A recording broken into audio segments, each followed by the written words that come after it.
Welcome to Season 5, Episode 9 of the Family Travel Australia podcast. We are Paul, Katie and Jasper from the Feel Good family. Join us as we explore this great country, Australia, its people, places and cultures.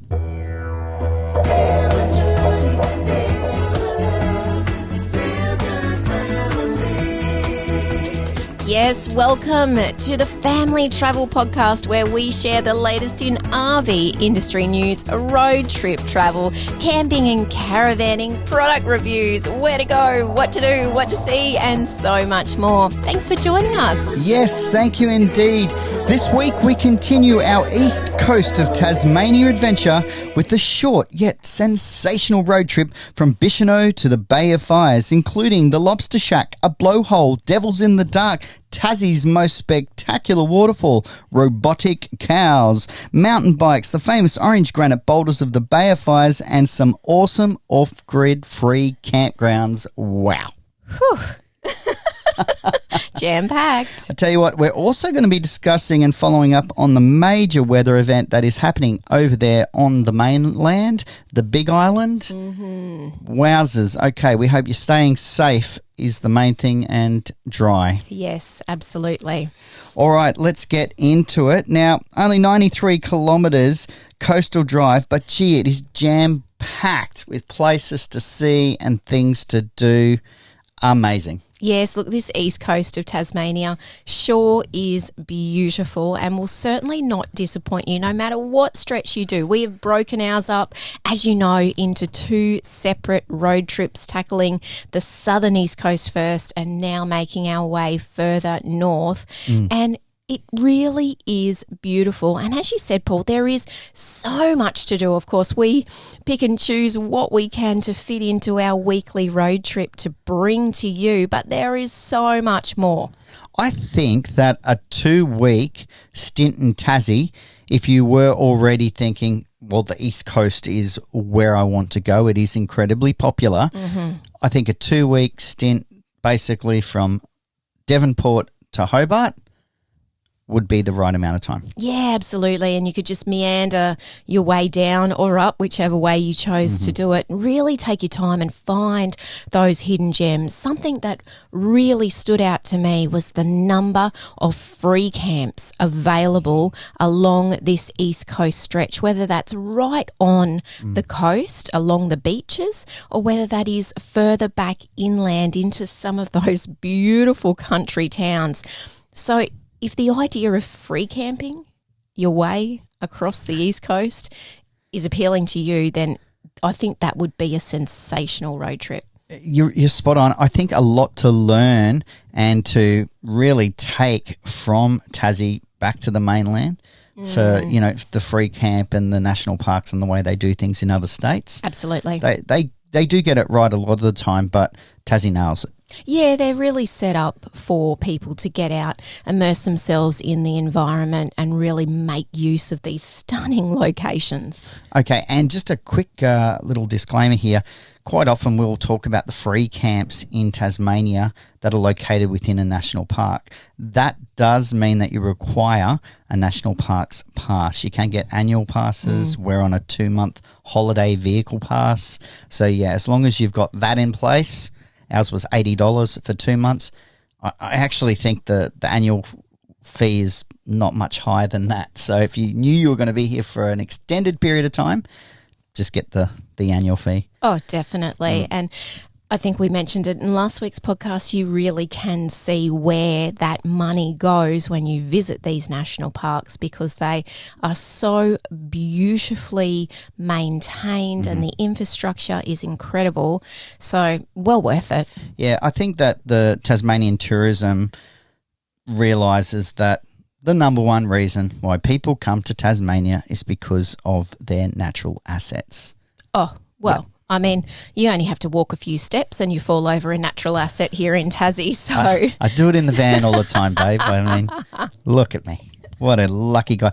I got told through a YouTube comment, and thank you if you're out there listening, that it said, is it just me or is this guy obviously punching above his weight? I was like, what's your reply to that? I put, you are correct. We get all sorts of weird and wonderful comments, and we thank each of you for them. Okay, back to what we're actually here to talk about. Let's start our adventure at Bicheno. Oh, yes, Bicheno.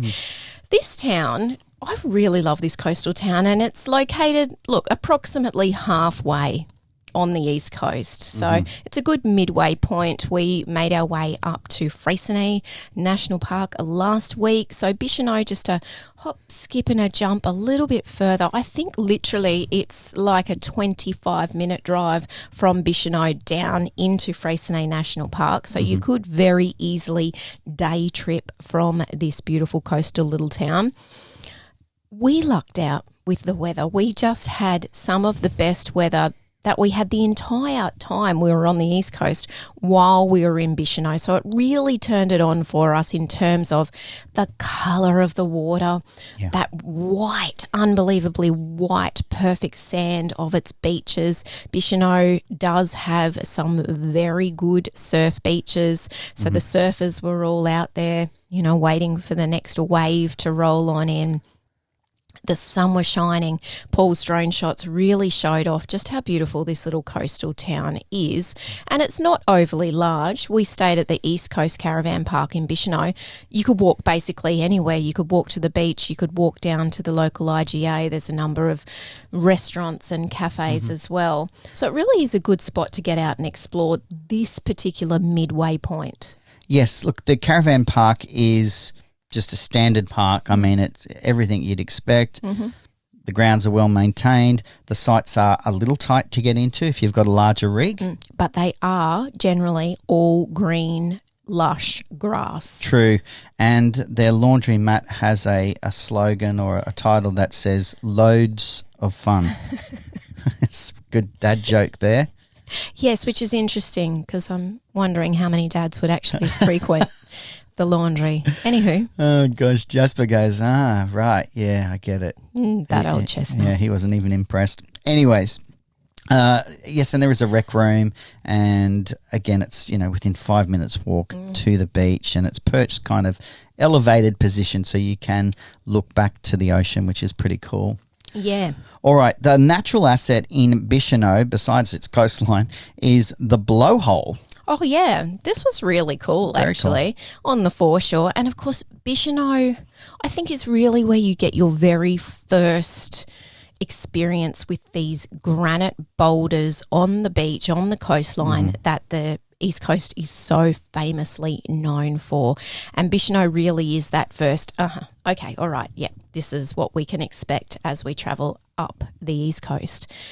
The blowhole was very cool. You can literally walk right out to the blowhole, and I've been doing a lot of reading about this, compiling the information for our road trip itineraries that are available to download for free or for the ebook. Sneaky little plug in there. Good, or just a little bit of money for the fully comprehensive ebook. But I do lots of research to make sure that I can put really good information in that ebook. And the blowhole, of course, so interesting. Millions of years in the making. I mean, it's pretty amazing that the water can erode away the sea cave underneath these granite boulders, which of course then creates the pressure as the swell rolls in. What I love about the blowhole is that it wouldn't matter what time of day you visited. It wouldn't matter if the swell was small, if the swell was massive. Of course, if you go on a wild day, then you can expect the blowhole to be blowing really well.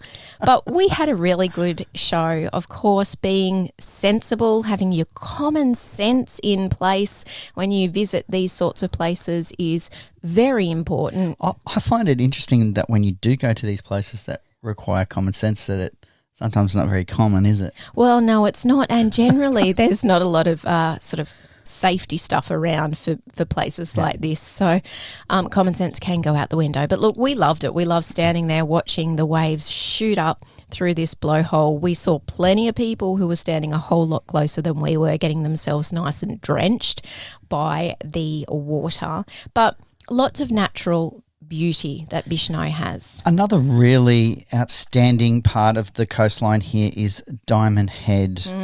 Oh, my goodness. It is beautiful. Spectacular. Yeah, absolutely. And this is actually a nature reserve, I believe. You can walk out to the island on low tide across the sand cay. Again, the drone footage is just spectacular. It was a pearler of a day. That beautiful white sand, that beautiful crystal clear blue water.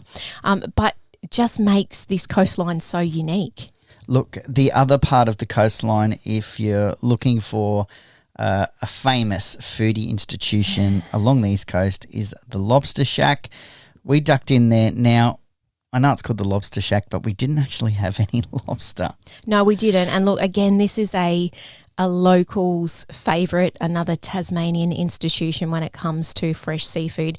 And again, a great story of this family business. Now, they'd always been in the business of catching fresh seafood, and then they decided we really want to bring that ocean to plate experience for people, and so they created this second part of the business, which is the Lobster Shack, where you can go and sit in probably one of the best locations on the East Coast, look out over the water, over the gulch in Bicheno, enjoy some seriously fresh seafood. I mean, literally you can see where they pull the boat in with the seafood. I tried something very unusual for me. I tried the seafood chowder, and it was amazing. So good. I know. It's interesting, isn't it? There's these meals that through your life you think, I'm not 100% convinced whether I'd like that or not. And that was one for me. Same for me, and it was fantastic. It was so good, and especially on a cold Tassie day. Ooh, warm up the insides. I know, and they had that cheesy garlic bread with it. I had the blue-eye trevally. Wow. Yeah. Okay. So good. There you go, Lobster Shack. Yeah. We can't vouch for the lobster though, but the rest of the seafood offer was fantastic. And they even give the kids little spray squirty guns so that you can watch the kids fire at the seagulls, which makes it more enjoyable for everyone. Absolutely. Jasper loved that. He's been hassling me to buy him his own spray bottle ever since. Oh, gosh. Okay, we're going to finish up here at Bicheno with the Nature World. It is a sanctuary set again on the coastline, only about 5 kilometres north of Bicheno, and they have a night experience that is incredibly unique, something that even with our wildlife backgrounds, we'd never seen this kind of experience offered. It was called Devils in the Dark, where you are basically met by Steve, who is the manager and operator here at the park. He drives you into the park and the gates open and it's completely dark, and he's got his lights on low beam and there's animals jumping all around. And I mean, it's quite exciting. You feel like you're going on to like something from a Jurassic Park movie, you know. It was a without little, the dinosaurs. Yeah, exactly. It was a little bit like that with the paddy melons instead of the dinosaurs. But it was exciting from the get-go, again, because it's dark. I mean, this experience for us didn't start until 9 p.m. And look, whilst they recommend maybe don't take really young children, Jasper actually really enjoyed this experience. You basically get driven by Steve down deep within Nature World to a purpose-built hide. Now, this hide predominantly is there for research so that they can actually study the Tasmanian devils and learn as much as they can about them. And then I guess one day Steve just had the brainchild, well, look, if we're enjoying this, wouldn't it be cool to let other people come in and see what these devils do at night time? Because generally, nobody is ever going to have this experience. I mean, you're not just going to trundle out into the middle of the bush in the middle of the night and get to see devil behaviour. So to be able to come into this purpose-built hide, it was great. High bench seatings. It was all curtained off at the start. We even got a glass of wine each, so that was a bonus. And then Steve raises the curtains and out come the devils. So there was nothing, they weren't placed there. They came of their own accord. Their numbers vary each night depending on who's hungry, I suppose. There was a full-size possum available for them. Yeah, absolutely. Which is kind of anchored down. And because there's like, I mean, we had like 5 devils show up. You never really know how many you're going to see. They kind of engulfed this, deceased opossum. And so it wasn't that bloody and gory. And I don't know, at first I was like, oh, here we go. This will be interesting. But it actually was amazing. I was surprised at how much I enjoyed this experience. It wasn't a live feed. Obviously, that's illegal in Australia. So it was incredibly well done. And it didn't matter whether you had flash photography or lights, or they didn't care. They were just absolutely munging down on this posse. Oh, yeah, they were super happy enjoying their dinner. And look, as far as Jasper goes, there was a couple of moments that he said to me, what are they eating? And so we went through that process of, okay, well, this is what it is, and this is how they survive in the wild, and these are the types of animals that they are. And once he really understood that, then he was fine. It didn't certainly didn't upset him at all. Look, if you were really young, then possibly it could, because there are moments. But tell you what, they devoured that possum so quickly, and we basically got to sit and watch that entire process. And then my favourite part of this experience was watching, and they were girls, they were all the girl devils, watching them clean up afterwards. And they were so damn cute and displaying behaviour that even with our wildlife backgrounds, we had never seen before. And so it was really lovely then to just watch them do their thing after their meal, and then one would scurry off and a couple would stick around. So a very cool, very unique experience. Yes, put it on your list. And again, not one for the younger ones. No. Okay, we're going to head off from Bicheno to White Sands. This was, again, an unexpected surprise. In the YouTube video this week, I said, what's the way to have a successful business like this? Offer free camping and build a brewery in a stunning location. And that's exactly what they've done. Yeah, absolutely. And look, there was a consistent flow of people, whether they were campers or customers, coming into White Sands, which is also resort-style accommodation. Then they do have their Brewhouse Cafe on site. They have their Ironhouse Brewery on site. And then they've opened up the front paddock area basically for self-contained RVs to come in. Now, we kind of eeny-meeny-mowed this. When we were looking for a free camp along the East Coast, we had plenty of suggestions from locals. Oh, you've got to stay here, go there, do this. We eeny-meeny-mowed it. I really personally liked the idea of having a brewery, on site and something a little unique. So we rocked in here, found a great site, ocean views, thank you very much. Awesome. Free, as in don't need to pay. Don't even need to go down into the cafe. But look, we always like to do that as a way to support these people for when we are staying at a free camp like this. Look, you do need to be fully self-contained, as in having your own bathroom facilities. They do not allow tent camping, although we did see a couple of rooftop tent campers whom we presume had their little portable bathroom facilities with them. And no dogs, unfortunately, at this campground. But talk about stunning views.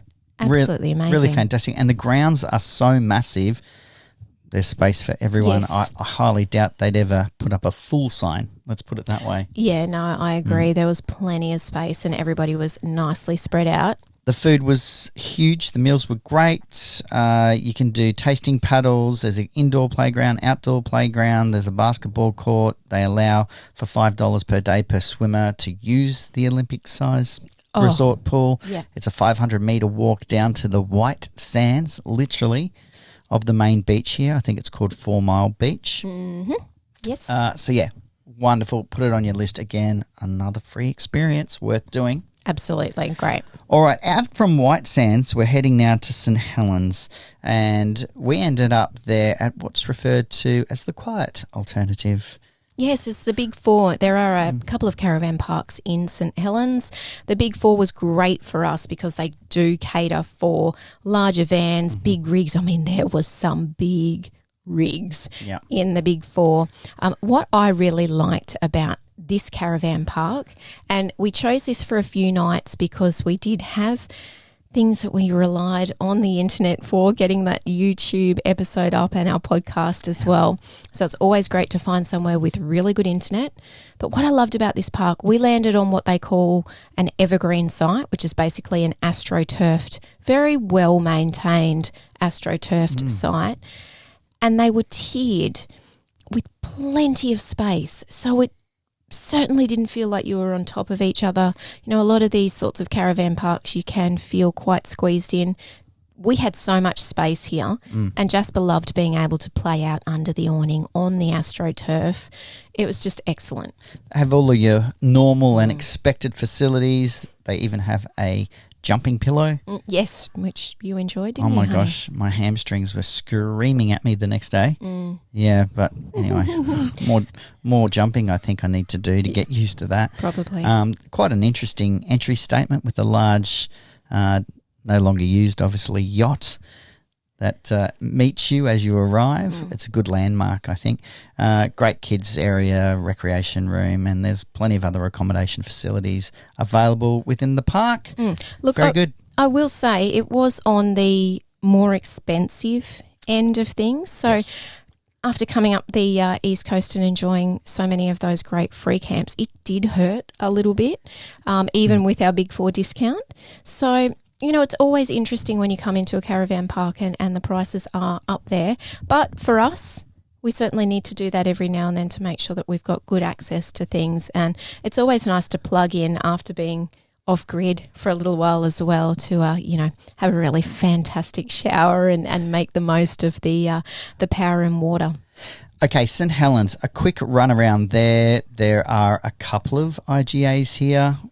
In fact, the largest IGA that we've seen in Tassie, I would believe. Well, St Helens is the largest town on the East Coast, so it's the major hub. So really great, and again, an opportunity to support local Tasmanian businesses that provide all the produce at the IGAs here. The IGA was great, actually. I could have spent way more money. Plenty of little cafes and restaurants. We grabbed a morning coffee from Raider Cafe, which is next to a mountain bike hire. No, Providore. Oh, Providore. Providore. Yes. Sorry, I couldn't think of the word. Yes. Providore. Yeah, so that is pretty impressive as well. And that's right, then next to giant St Helens, world's leading mountain bike brand, because St Helens is becoming a world-class destination for mountain biking. Yeah, and interestingly, Derby, which is a little northwest of St Helens, famously known here in Tassie as, I guess, the mountain biking capital. Yeah, exactly. Yeah. St Helens, we hear, is emerging and becoming, you know, just as great and renowned as Derby is. And look, there was mountain bikers everywhere. And the amount of people that said to us, gosh, you don't have to be a mountain biker to come and enjoy this, you know, where there's family-friendly trails, there's beginner trails. Even the Big Four had accommodation, bunkhouse-style accommodation to suit mountain bikers who are travelling specifically for that, and services to pick you up and drop you off to the trailheads as well. Yeah, look, it's an industry that we're not even aware of until we actually were in amongst it. And amazingly, a gentleman was walking past, walking his dog, actually, a local resident now, Rich, hi mate, if you're listening, and he yelled out, "Hey, Feel Good family, do you guys get around?" Yeah. Anyway, and he actually manages the giant St Helens and told us about this location and how it's emerging to be a world leader and certainly an Australian leader in the industry. So he said, come back when Jasper's ready. We'll get you on some mountain bikes. You can hire mountain bikes from their store, and there are a couple of other stores in town too. So, yeah, if you don't have your own bike, you'll find somewhere that you can hire one from as well. Yeah, look, we really do need to get him on his bike. He hasn't been too keen since the second training wheel came off, but I think it would be a fabulous, fun thing to do together as a family. And some of the footage that we've seen of this area, I mean, the trails are stunning. It's literally through this incredible forest environment. So I think, next time around. Feel Goods on their deadly treadlies. Ooh, look out. Hey, Jasper, maybe not so feel good. That's right. Actually, you've got all that armour on. Jasper and I then ducked across the road to St Helens Barber, owned and operated by Natalie, who was a fellow Queenslander from the Gold Coast, in fact. Amazing. And she gave us both a trim, took 10 years off me. Hey? Yeah. And made Jasper look like so grown up. It's crazy. It did. It was so well overdue. Anyways, then we hitched up and we headed out to Binnalong Bay and Bay of Fires. Now, this is great. As you actually pull out of the main street of St Helens, on the left-hand side, the direction that you are headed is a water station. It isn't a rubbish point or anything like that. You need to go back to the foreshore along Georges Bay, which is where all the restaurants, the fisheries are as well, fish and chipperies. But yeah, that's where you can dump your rubbish. But here, fill up your tanks with water if you need that for your camping. Yeah, it's a pretty great service that the I think it's called the Break O Day Council have put in place for RVers, specifically going out here to camp along the Bay of Fires, because there are so many free camps provided within this conservation area. We were surprised at the number. Our tip would be check them out on WikiCamps and make a decision based on what you're travelling in, because a lot of those free camps are much more suitable to smaller vans, rooftop campers, tents, camper trailers, things like that. There are a couple that do accommodate larger caravans like ours and bigger rigs. So do your research, but there are plenty of options to choose from. Now, I've just looked at my notes and I realised I've missed a day trip that we did while at the Big Four. So I'm going to give you the 1 minute wrap up of that. Basically, we headed out to a place called Garner. Now, there's a couple of reasons to head out here. It's within 35 minutes drive, stunning countryside drive. I mean, you know, these mountainous backdrop and then the rolling agricultural farmland. It is just beautiful. And it was quite drizzly and rainy as we headed out, and then the sun appeared. So it was, you know, one of those perfect moments. We headed out there to visit another of Tasmania's short walks. It is called St Columba Falls. As Jasper said in the video, it's the shortest walk I think the Feel Good family's ever done. It's only 600 metres, and that's one way, and it's down to look at a spectacular waterfall that's over 90 metres high. Currently a water flow of, I think it was 42,000 litres per minute in the winter, or after the rain that we've just experienced here, up to 200,000 litres per minute. It's quite amazing, spectacular, and all tiered, and we loved it. It was really beautiful, and that 600-metre walk through the rainforest in itself was spectacular. So green, so vibrantly green. And I read, again when I was doing my research, this is one of the places in Australia where you will see some of the tallest tree ferns growing. And we did. It was absolutely stunning, magical environment. A great one to do with kids, or if you're after a beautiful natural experience without all that effort to get there, this is an excellent short walk to do. Great point. Incredible reward for minimal effort. Look, on the way back, we stopped in at the Pine Garner Dairy, which is quite unique. It's a robotic dairy. In fact, it was the first dairy in Australia to implement this robotic system where the cows literally come in and get milked by the machines without any human required. They've got an excellent cafe and store on site where you can go and pick yourself up some of their famous cheddar that they're known for around Australia. Very good vintage farmhouse. Yes, you can grab yourself a beautiful meal. We indulged in some ice cream, some of Tassie's best ice cream, but well worth a stop, and that would be our choice. If you're headed out for a day trip, stop there, have some lunch, take in this beautiful countryside. Yeah, fantastic experience. Katie actually saw one of their giant, what do they call it, matured cheese wheels.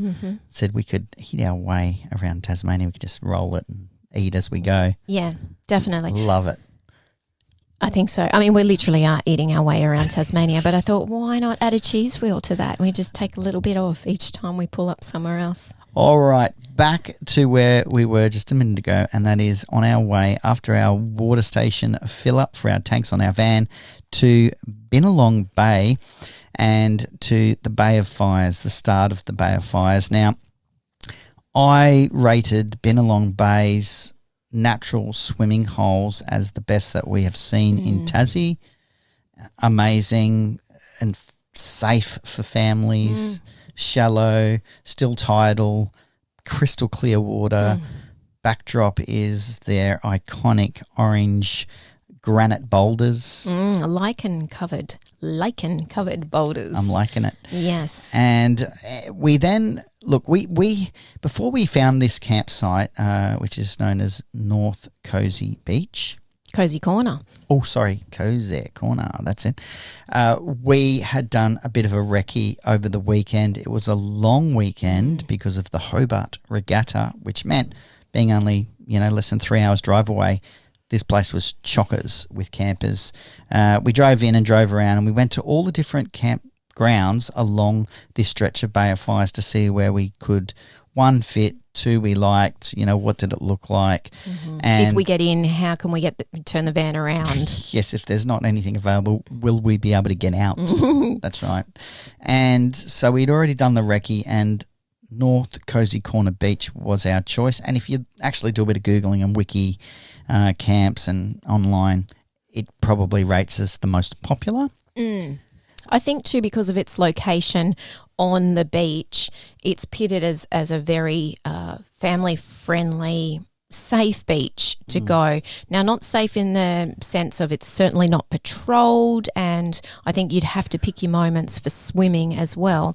But because of the way that these incredible lichen-covered granite boulders are placed within the beach area here up at Cozy Corner North, it does create some safer swimming areas, again, some rock pools. So I think that's also why it's favoured, and because it does have sites available for you to be able to pull your rig of our size in. The coastline here is spectacular, and there are no patrolled beaches. So you'd want to be very confident in your swimming ability. There was plenty of swell, plenty of rips. It was pretty rugged. The weather was pretty rugged when we were there. And then we got one absolute perler of a day. So we had everything, didn't we? We did, yeah. Yeah, so we saw it in all of its almost seasonal changes within a few days. And there are drop toilets there, but you really do have to be self-contained. We landed an awesome site. Yes. Make sure you've got your levelling blocks with you. It's a good little tip from us. And also be prepared to accept that by 4 p.m. in the afternoon, you will probably have motorhomes and camper vans parked on top of you. You in or on top of you. You're like, hang on a second, what are you doing? Where's my view, or where's my space? Look, it is what it is. I think camping etiquette out the window because people need a space and they're normally gone by 7 the next morning.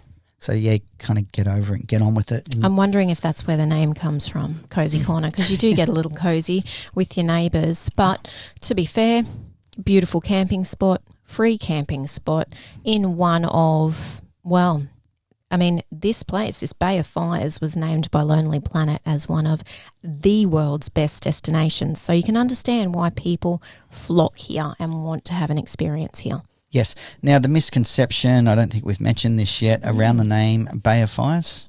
Yes, that's right. Well, I thought Bay of Fires referred to these brilliant orange lichen-covered granite boulders. You just associate that immediately with the name. That is not the case, however. It was Captain Tobias Furneaux. Now, good memory. Yes, I don't recall the year, but we're going well back when 1773. There you go. When he and his team were out on their expedition exploring this part of Tasmania's coast, and from the ocean looking back to the shore, they saw quite a number of fires, campfires lit along this Bay of Fires area. They were lit by the traditional owners, the Aboriginal people, who of course had been living here for many, many, many, many years. And that made him believe that this part of the country was densely populated. He named the Bay of Fires, after literally the fires that were lit across the bay. And I think what's happened over time is that name started to be associated with these orange coloured boulders. So it fits perfectly. But there you go, a little bit of trivia. Yeah, very cool, very cool. We absolutely loved this location. I think it was incredibly quiet at night. You can camp here for up to 28 days in a row. Yep. We did joke that a few of the locals looked like they'd been camping there for 28 years in a row. But beautiful quiet spot, as you said, Paul. Felt very safe. They may not have been locals, but they're certainly locals now. Yes, exactly. We came for one night. And never left. No, really, really beautiful. And look, to be fair, if the weather was better for us and we did have a few more days up our sleeves, we would certainly have stayed and played a little longer. All right, let's wrap up our travel part of this week's episode. Let's talk about our takeaway. And the takeaway really came about because of this particular trip. We stayed at free campsites, and the takeaway is slow down. It amazes us how fast people drive in and out of campgrounds, even once they've set up. And with kids, you know, they quite often aren't aware. So I think as adults, we need to be more aware, particularly around traffic. But with the beach just there and kids just thinking, I'm just going to go there to build sandcastles, or I'm going to run and play over there on the sand dune. And I mean, yeah, it amazed us. And you could see, particularly families, you know, parents yelling out to people, slow down, what are you doing? What are you know, but there's limited space. There's all these reasons that we can actually justify and we understand, you know. There's a lot of campers have limited time. They're trying to get a space. They're just thinking about their end position. They're not thinking about whether there's kids, you know. Look, we actually experienced this at every campsite in this particular stretch. We experienced people driving in and out of White Sands. White Sands was phenomenal. Very quickly. We saw staff there driving in at 80 kilometres an hour. I mean, and even at St Helens at the caravan park, we saw people driving in and out super quickly. So just a good reminder. I mean, it's a good reminder for life, right? Just slow down. Take it easy. But particularly in these free camps where there are kids running around and anybody really, you know, you come for a peaceful environment. So just, take a breath. Yeah, I think so. And it was a good reminder for us as well. I got yelled at, I should say, at 1770. We were fairly green. We'd started and we were running late to exit the park. And I drove in there fairly quickly, and this lady came out and she just yelled at me, and I was like, yeah, you're right. You know, so I get it. I get how you lose your, you know, you're only focused on your process. You're not really thinking about everything else. So anyways, slow down. Good takeaway. Yeah, absolutely. All right, let's look at the newsroom just briefly. We couldn't go past, you know, following up on this. We've got so many friends and family that have been affected and people who follow us that are in a world of pain at the moment, dealing with the flooded properties, loss of property. I mean, there's loss of life. It is hard to fathom when we're miles away down here on the little island, what's happening on the big island, now hitting New South Wales, Sydney, being evacuated, unprecedented, you know, weather event, 1 in 500 years or something. I mean, it's hard to imagine really until you're looking at those pictures, and we just wanted to stop for a minute and just add our thoughts to this part of it and just say, please be safe. Yes, absolutely. And, you know, just take the advice and if you can get to higher ground or stay dry and stay out of these areas, then, you know, if you're in your RV, then absolutely do that. And for those of you that are being evacuated, we're just sending our thoughts and our love and, you know, well wishes that this will pass quickly. And we all know that what comes after the flood is a major cleanup process that, you know, will take lots of energy and lots of hands. Yes, exactly, and lots of money too. And we really are just sending our best wishes and our thoughts to everybody who's currently in the middle of this incredible weather event. Yes, we can't wait to actually get back to Queensland in the near future. Yeah, we're missing our family, aren't we? Spoiler alert. Yeah, I know. But we are missing them, especially during times like this. Absolutely. All right, we will move on. Next week, drum roll, please. Katie's birthday. Gosh, here we go. Another lap. Around we go. Bucket list. Katie's number one Tasmanian bucket list location is Cradle Mountain. We'll be visiting there. We've got a road trip actually that's starting in Launceston. We're locals now, Dale. We've been in Tassie long enough. Lonnie. You're not allowed to say Launceston. No, we were warned very early on. Yeah, the locals will get you, they said to us, so make sure you say Launceston. Yes. Yes, so we've got that, Lonnie. And quite a surprise of an experience for all of us that we loved. So we'll leave that as a surprise for you as well. That will be coming up in next week's episode. We're calling that one the Central North Tassie Road Trip, Launceston to Cradle Mountain. Oh, so awesome. So good. All right, I think it is time for us to wrap up. I'll get the music going. Here we go. Dream big. Look after yourself. Look after your family. And happy trails.